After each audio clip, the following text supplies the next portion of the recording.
This conference will now be recorded. Welcome everyone to the RPA Nuggets Parenting Podcast series. And today we will be talking about artificial intelligence. Welcome Harris, Okay. who is joining us Yes, all yes. the way from India. A very much welcome to you, Harris. And if for any reason um, you have any question in between our discussion today, please feel free to pause me and ask me any questions you may have. Okay. Okay. Sure. All right. So our podcast content for today is we want to look at what is artificial intelligence, and some techniques will be explained, some applications of artificial intelligence in our everyday life, as well as some examples. So we will be looking at that. We won't be looking at the trends as well as opportunities for the future, but we will be looking at examples, and then we'll have a Q&A session in the end. So, what is artificial intelligence? The topic of AI or artificial intelligence is at the top of its hype curve one. And there are many good reasons for that. It's very exciting, it's very promising, and a bit scary at the same time. Various publications are claiming that artificial intelligence knows what we want to buy. It can create Netflix series.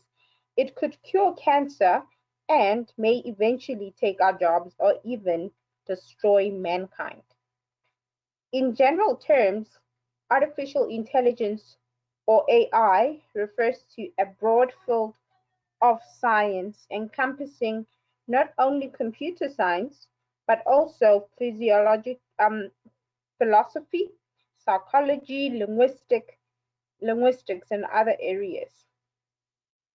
AI is concerned with getting computers to do tasks that would normally require human intelligence. And having said that, there are many point of views on AI and many definitions that exist. So we will be looking at some few definitions and highlight key characteristics of AI. So the first characteristic of AI that we see is big data, which is really capable of processing massive amounts of structured and unstructured data, which can change constantly. So this is dynamic, unstructured data that may be coming from disparate sources. And with this AI capability, using big data, it is capable of processing and calculating massive amounts of unstructured and structured data beyond human capability. The next characteristic we see is in learning. It has an ability to learn based on historical patterns, as well as expert input and feedback loop. And then we have reasoning, which is another AI capability or characteristic, which basically is an ability to reason, deductive or inductive, and to draw inferences based on situations. And then lastly, we see that one capability of AI being that it can solve problems. In reality, it can solve complex problems. So it's capable of analyzing and solving complex problems in special purpose and general purpose domains. Now let us look at some applications of AI. But before we do that, I want to just, on the definition of AI, just explain something. There is a concept called narrow AI and general AI. So, for instance, a chess computer, right? A chess game on a computer could beat a human being playing chess, but it couldn't solve a complex maths problem. Virtually all current artificial intelligence rather that we have now is called narrow AI, meaning that it can only do what it is designed for. This means that for every problem, a specific algorithm needs to be designed to solve it. So narrow AI are mostly much better at the task they were made for than humans, like, for instance, face recognition, chess computers, calculus, and translation.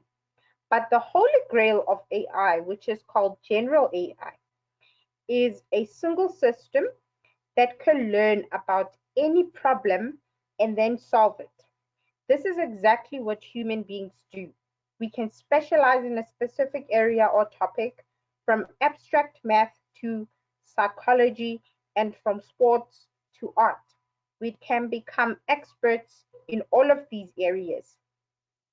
An AI system combines and utilizes mainly machine learning and other types of data analytics methods to achieve artificial intelligence capabilities. I'm going to pause now before we move on to this next section. If you have any questions, Harish. Um, no, not at this moment. Not at the moment. All right. So let's look at a few applications of AI. We have image recognition, speech recognition, translation, question and answer, as well as games. So the first one being image recognition, which is really recognizing images, right? And this is an easy task for most of us human beings. We don't have any trouble differentiating a car from a tiger or recognizing that a car is still a car when you observe it from the front instead of from the side. This task has been proven considerably more difficult for computers, but recent progress in image recognition accuracy has resulted in interesting applications. Because different vendors like Google and IBM are offering their pre-programmed algorithms, open source and software libraries like TensorFlow 1 make it possible to construct your own algorithm, thereby making visual recognition more accessible for the public. The next application we see is speech recognition, which is an AI application that recognizes speech and can turn spoken words into written words. It is hardly used on its own, but it is largely used as an addition to chatbots, to virtual agents, as well as mobile applications. Well-known examples of speech recognition are Apple Siri, Google Home, and Microsoft's Alexa. Speech recognition started already in 1952 with Audrey 9. Audrey was able to recognize digits spoken in a single voice, which is quite impressive given the computers back then. So today we have applications on our phones and in our cars that can respond to our voice. The next application is translation. A different topic with large business implications is automatic translation. And this topic can be defined as the process of translating text from one language to another language by using software. Traditionally, translation was done by substituting each word by its closest counterpart in another language. While this works reasonably well for single words, a pair of words or sentences are generally harder to process correctly due to the fact that relations between words are important for the meaning of a sentence, but such nuances cannot be captured when each word is analyzed separately. The usage of deep learning has had a significant impact on the quality of machine translations by completely shifting the paradigm. Rather than working in a rule-based way, powered by human decision-making, translation using a neural network is completely based on mathematics. The impact of quality translations in a global economy are enormous, with business translations originally dominated by conversions between European languages. The need for translations to Chinese, to Japanese, and Korean, for instance, are increasing.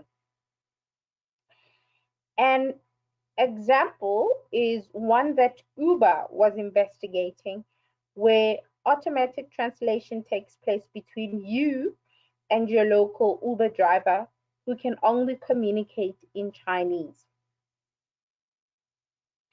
The next application is question and answers, which is Q&A. Q&A agents or chatbots are another example of applying AI to language. When talking about the ability of having conversations, distinctions are made in the domain and the way of generating an answer of the agent. A chatbot can be focused on answering questions in an open or closed domain. When it operates in an open domain, it should be able to answer general questions that can concern any topic, right? See, for example, a clever bot, right? It can answer any general question on any topic. This is generally harder than a closed domain, which is concerned only to a limited number of topics. Closed domains, however, have very good business applications, such as answering questions at help desks. A couple of years ago, there was a breakthrough in question answering interests when IBM Watson beat human beings in a game of Jeopardy, which is a well-known American quiz show. More recently, another breakthrough was made by Google, who can now give chatbots the ability to have short-term memory, which basically gives the chatbot the ability to mimic real-life conversations more realistically. And the last application of AI that we see is in the gaming industry. One of the most exciting applications of AI lies in playing games. Playing a game well requires you to not only know the rules, but to calculate the next possible moves within these rules and finally make a careful judgment on which move would give you the best chance to win. If computers can play games as well as human players, there are no reasons why they cannot learn any other difficult tasks that people do in their daily work. Although human supervision would be probably, it probably remains needed. Recently, there was a big step forward in the field of games when the world champion of Go was beaten by a computer for the first time. So Go is a game that cannot be brute force calculated, since the number of possible moves is higher than the number of stars in the universe. The top Go players of the world rely for a large part on their intuition to come to the best moves. Google's AlphaGo, which is a neural network-based Go engine, learned how to play like a top human player by studying millions of human games. It then became even stronger by playing against another version of itself millions of times, which finally enabled it to beat the world champion. If computers can beat human players in one of the most complicated games that currently exists, then where do the possibilities of artificial intelligence stop? One big advantage that people still have over computers is that we can take our knowledge and training in one area and apply it to a new task or a new area. For example, good Go players can apply their way of thinking to solve their daily problems in their jobs. AlphaGo, however, cannot do that. It's only good at playing nothing else. But when you make things like chess, it will lose its ability to play. However, a first step was taken in overcoming this problem. Neural networks are now able to remember most important knowledge from one game and simultaneously learn a new game. Google DeepMind wrote a new algorithm that allowed a neural network to learn Atari games at the same time. So 10 Atari games at the same time and play them with human performance. Once this field will become more developed, computers will be able to perform a series of difficult tasks that at the moment only people can perform.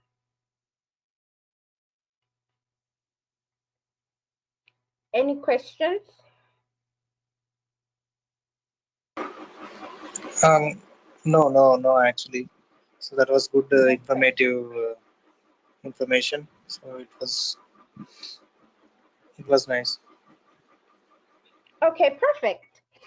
So everything is loud and clear and understandable, which is good.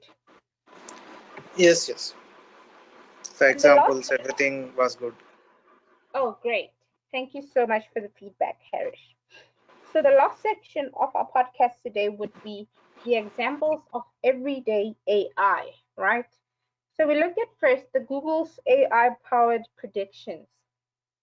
Using anonymized location data from smartphones, Google Maps, for instance, analyzes the speed of movement of traffic at any given time.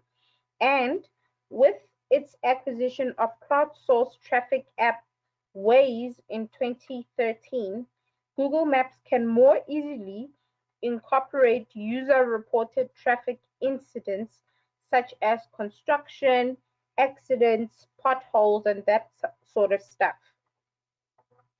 Access to large amounts of data being fed to its proprietary algorithms means that Google Maps can reduce commutes by suggesting the fastest routes.